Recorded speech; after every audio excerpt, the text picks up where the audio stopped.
দর্শক আসসালামু আলাইকুম। দর্শক কেমন আছেন সবাই? অনেক দিন পর আবার সরাসরি সংযুক্ত হয়েছি। বিগত দিনগুলোতে বা পর্বতে আপনাদের সাথে বরগুনা জেলা, তারপর মানে বাংলাদেশের 64 জেলার ইতিহাসের নামকরণের ইতিহাস ও ঐতিহ্য সম্পর্কে জানানোর চেষ্টা করেছি, যার মধ্যে অলরেডি বরিশাল বিভাগের যে 6টি জেলা রয়েছে সেগুলো সম্পর্কে আপনাদেরকে সরাসরি সংযুক্ত হয়ে জানানোর চেষ্টা করেছি এবং আমি নিজেও জানার চেষ্টা করেছি। তো এ পর্বে ঢাকা জেলার যে কিছু ঐতিহাসিক স্থান রয়েছে সেইগুলো সম্পর্কে জানবো এবং এরপর কন্টিনিউ করতে থাকবো যে বিভিন্ন আবার সেই যে 64 জেলার নামকরণের ইতিহাসের এক একটা বিভাগ ওয়াইজ, মানে প্রথমেই ঢাকা বিভাগ, তারপর অন্যান্য বিভাগের তো আপনাদেরকে সরাসরি সংযুক্ত হয়ে জানানোর চেষ্টা করব। তো আজকের এই পর্বে ঢাকা জেলার ভিতরে যে ঐতিহাসিক স্থানগুলো রয়েছে, মানে ঐতিহাসিক গুরুত্বপূর্ণ অনেক স্থান রয়েছে না, যেমন আহসান মঞ্জিল, লালবাগের কেল্লা, ছোটো কাটরা, বড় কাটরা, বাহাদুর শাহ পার্ক, এরকম কয়েকটি স্থানের ইতিহাস, মানে সেই জায়গাগুলোর পিছনে যে লুকায়িত যে ইতিহাস রয়েছে সেগুলো আপনাদেরকে সরাসরি জানানোর চেষ্টা করব 64 জেলার নামকরণের ইতিহাস বইয়ের সহযোগিতায়। এবং ইতিপূর্বে কিন্তু এই যে স্থানগুলোর মধ্যে কিন্তু এই যে বাহাদুর শাহ পার্ক, তারপর আহসান মঞ্জিল, লালবাগের কেল্লা, শহীদ মিনার, কার্জন হল, অনেক জায়গা কিন্তু আপনাদেরকে সরাসরি আমি ঘুরিয়েও দেখাইছি, আমি নিজেও ঘুরছি সেই স্থানগুলো। তো আর কথা না বাড়িয়ে আসল মানে জিনিসে শুরু করি।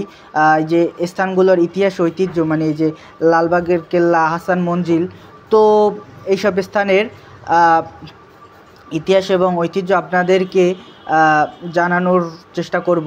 তো এক ভাই অলরেডি মানে কমেন্ট করছে যে উজ্জ্বল দাদা সম্ভবত, ভালো আছি, তুমিও ভালো থাকবে। জি দাদা, আলহামদুলিল্লাহ ভালো আছি, আপনারাও ভালো থাকবেন সেই কামনা করি। তো আমি আর কমেন্ট না পড়ে মানে ঐতিহাসিক স্থানগুলোর ইতিহাস সম্পর্কে জানানোর চেষ্টা করি। আমিও জানি এবং আপনাদেরকেও জানানোর চেষ্টা করি, এবং এই বই হয়তো বা কোথাও ভুল থাকতে পারে বা আমার জানানোর কোথাও যদি ঘাটতি বা ভুল থাকে, অনেক বিজ্ঞজন আমার সাথে ফেসবুকে অ্যাড রয়েছেন, চাইলে আপনারা কমেন্টের মাধ্যমে সেই যে ভুলটি বা সংশোধনী প্রয়োজন সেই স্থানটি আপনারা কমেন্টের মাধ্যমে জানাতে পারেন, আমি চেষ্টা করব সেটিকে শুধরিয়ে নেওয়ার। তো শুরু করি আহসান মঞ্জিলের ইতিহাসের মাধ্যমে। নবাবদের আদিপুরুষ ঢাকার জমিদার আলী মিয়া বা খাজা আলিমুল্লাহ 1835 মতান্তরে 1838 সালে ফরাসি কুঠিয়ালদের কাছ থেকে বুড়িগঙ্গার তীরে কয়েকটি কুঠিবাড়ি কিনিয়েছিলেন। 1872 সালে নবাব আব্দুল গনি বাড়িটিকে প্রায় পুনর্নির্মাণ করে নাম দিলেন আহসান মঞ্জিল, এবং তার নিজের ছেলে আহসানুল্লাহর নাম অনুসারেই এই জায়গার নাম দিলেন যে আহসান মঞ্জিল। তো পরবর্তীতে 1986 সালে তৎকালীন রাষ্ট্রপতি হুসাইন মোহাম্মদ এরশাদ এটিকে বিজ্ঞান ও প্রযুক্তি জাদুঘরে রূপান্তরিত করেন। ইসলামপুরের কুমারটুলি নামক পরিচিত পুরনো ঢাকার বুড়িগঙ্গা নদীর তীরে বর্তমান ইসলামপুরে আহসান মঞ্জিল অবস্থিত। এটি ব্রিটিশ ভারতের উপাধিপ্রাপ্ত ঢাকার নবাবদের পরিবারের বাসভবন ও সদর কাচারি ছিল, এবং অনবদ্য অলঙ্কার সমৃদ্ধ সুরম্য এই ভবনটিতে ঢাকার অন্যতম শ্রেষ্ঠ স্থাপত্য নিদর্শন। এবং আমিও ওই জাদুঘরটা এবং আহসান মঞ্জিলটা ঘুরে দেখছি, আর নবাবদের ব্যবহৃত অনেক জিনিসপত্র এবং বাংলাদেশের ইতিহাসের সাথে মানে প্রাচীন ঢাকার যে মোগলদের পরবর্তী যে 1800 শতকের যে ইতিহাস রিলেটেড অনেক জিনিসই সেই জায়গায় রয়েছে, যে মুসলিম লীগের ইতিহাস সহ অনেক জিনিস আহসান মঞ্জিল জাদুঘরে রয়েছে, আপনারা চাইলে ঘুরে আসতে পারেন। তো এ পর্যায়ে মানে আরেকটু পুরাতন জায়গা, মোগলদের তৈরি শায়েস্তা খানের এই যে লালবাগ কেল্লার ইতিহাসটা জানানোর চেষ্টা করি। এ পর্যায়ে আমরা লালবাগ কেল্লার ইতিহাস জানব। কোনো শহরের একটি প্রতীক থাকে যার উল্লেখ করে চোখের সামনে ভেসে ওঠে সেই শহরটা, যেমন আইফেল টাওয়ার বললে ফ্রান্সের প্যারিস, বা বিগ বেন বললে যুক্তরাজ্যের ব্রিটেনের লন্ডন। লালবাগও তেমনি একটি প্রতীক যার কথা বললে মনে পড়ে ঢাকা শহর। 1678 সালের 29শে জুলাই মুঘল সম্রাট আওরঙ্গজেবের তৃতীয় পুত্র মোহাম্মদ আজম শাহ বাংলার সুবাদার হিসেবে ঢাকায় আসেন, এবং ঢাকায় থাকাকালীন যুবরাজ আজম বুড়িগঙ্গার তীরে একটি দুর্গ নির্মাণ করলেন, নাম রাখলেন সম্রাট আওরঙ্গজেবের নামে কিল্লা আওরঙ্গাবাদ। সবাই জানতো একে লালবাগ দুর্গ নামেই। দুর্গ সাধারণত নির্মিত হতো আত্মরক্ষামূলক ব্যবস্থা গ্রহণের জন্য, তবে লালবাগ দুর্গের ক্ষেত্রে ব্যাপারটা ছিল খানিকটা ভিন্ন। আসলে যুবরাজ আজম চেয়েছিলেন বুড়িগঙ্গার তীরে একটি মনোরম প্রাসাদ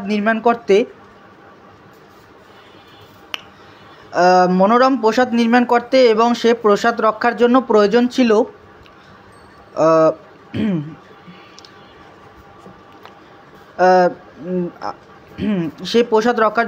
ছিল প্রাচীর বেষ্টিত একটি দুর্গ।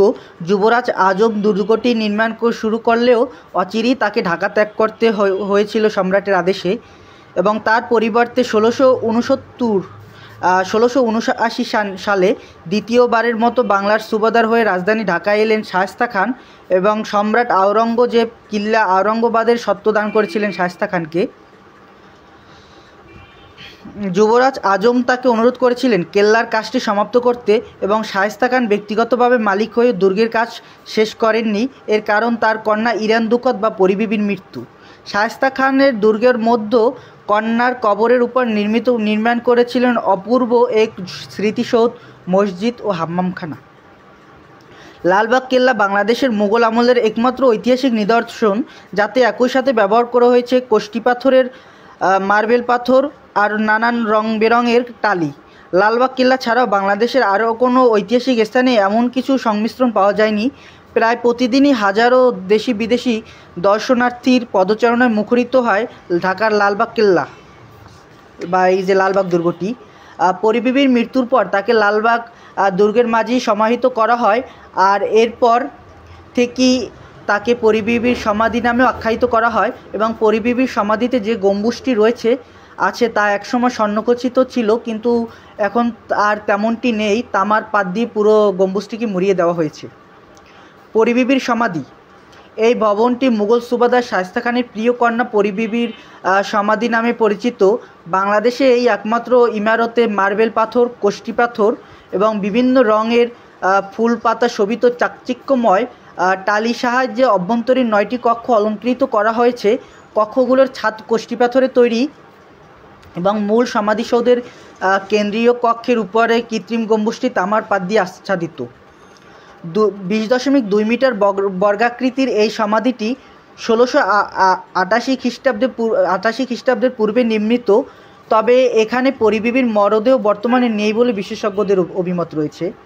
দেখার মতো যা যা রয়েছে, লালবাগ কেল্লার 3টি বিশাল দরজার মধ্যে যে দরজাটি বর্তমানে জনসাধারণের জন্য উন্মুক্ত করে দেওয়া হয়, সেই দরজা দিয়ে ঢুকলে বরাবর সোজা চোখে পড়ে পরিবিবির সমাধি।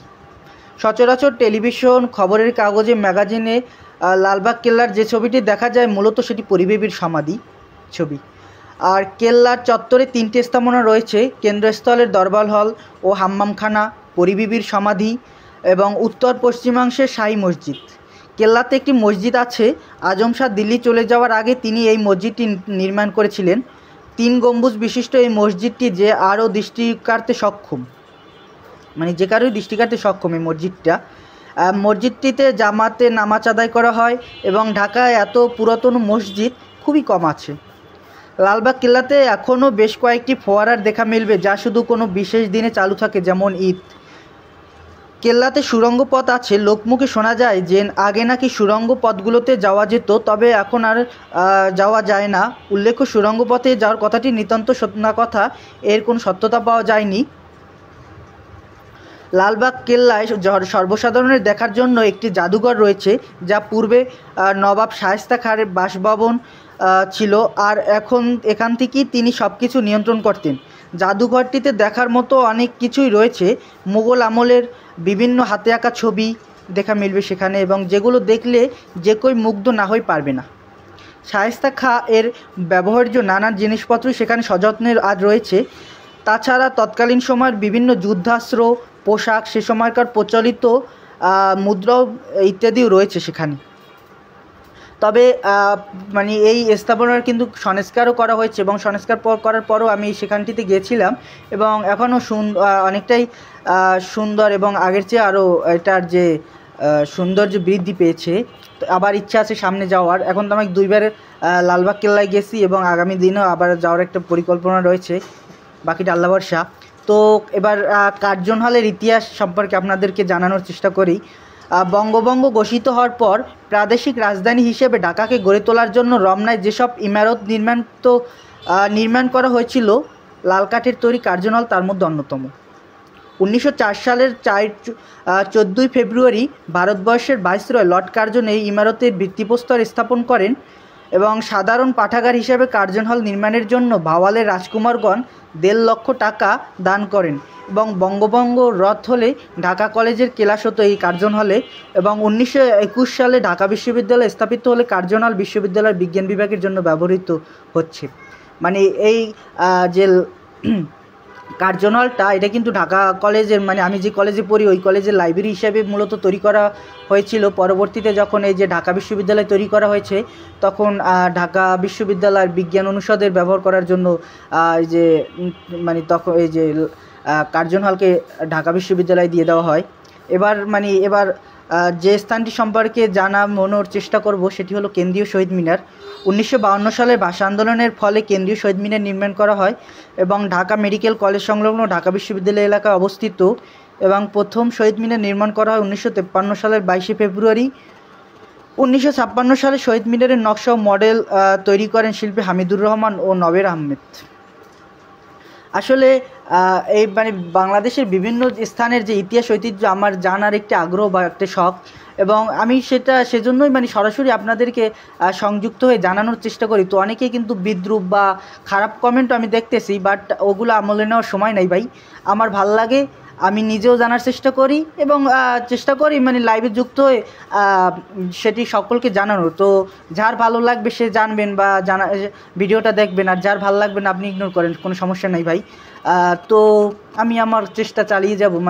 আমার ভালো লাগে, এটা আমার শখ যে বিভিন্ন স্থানের ইতিহাস ঐতিহ্য তারপর সৌন্দর্যমণ্ডিত স্থানগুলো ঘুরতে যাওয়া, ঘুরে ঘুরে দেখা এবং বাংলাদেশের যে বিভিন্ন স্থানের ইতিহাস সম্পর্কে জানার এবং সেই অনুযায়ী এই যে বই পড়ি ইতিহাসগুলো জানার বর্তমানে চেষ্টা করতেছি বিস্তারিত। তো আপনাদেরকেও সেগুলো জানানোর চেষ্টার জন্যই মূলত এই যে লাইভে সরাসরি সংযুক্ত হই। এর পূর্বে কিন্তু এই যে বাংলাদেশের বিভিন্ন জেলা, যেরকম 64 জেলার মধ্যে যে আমাদের বরিশাল বিভাগের 6টি জেলা বিশেষ করে, সেগুলো সম্পর্কেও কিন্তু আমি সরাসরি লাইভে সংযুক্ত হয়ে আপনাদেরকে সেই জেলাগুলোর ইতিহাস ঐতিহ্য সম্পর্কে জানানোর চেষ্টা করেছি। হয়তো অনেকের ভালো লাগছে, আবার অনেকের ভালো লাগে না। এটা স্বাভাবিক যে কারো কাছে ভিডিওটা ভালো লাগবে, কারো কাছে লাগবে না। তো তারপরেও দোয়া করবেন, এগুলো চেষ্টা আমি চালিয়ে যাব। আপনারা সবাই পাশে থাকবেন, আশা করি সবাই ভালো থাকবেন। ধন্যবাদ। এবং আগামী পর্বে আবার ঢাকা জেলার এই যে ঐতিহাসিক স্থানগুলোর মধ্যে অন্যান্য যে স্থানগুলো রয়েছে সেইগুলোর ইতিহাস এবং জানানোর চেষ্টা করব আপনাদের। তো সেই অনুযায়ী সেই পর্যন্ত সবাই ভালো থাকবেন, সাথেই থাকবেন। আসসালামু আলাইকুম।